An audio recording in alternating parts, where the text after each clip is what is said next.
Hi guys, good evening. It's me again, your Mindoranyang Kirinyan. Ayan po guys, tara po ay magluluto ng pinakbet na malunggay. Ayan na nga po at tinanggalan ko na po siya ng balat at hiniwa ko na siya. Then, ayan po ay binili ko sa dun sa kakilala ko.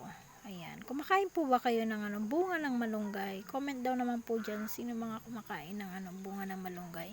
Dati po kasi hindi po ako kumakain yan ng ganyan nung andun pa ako sa aming lugar. So nung napunta po ako dito sa probinsya ng Quirino, ayun, napakain po ako niyan. Then may pa tayo dyan ng kamote guys.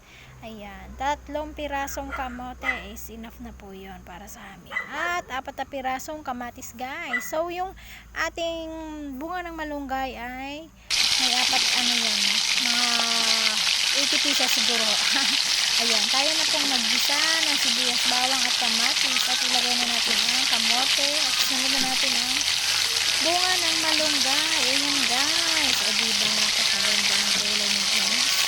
Comment down sa mga kumakain ng malunggay. Ayan, masarap po pala siya guys.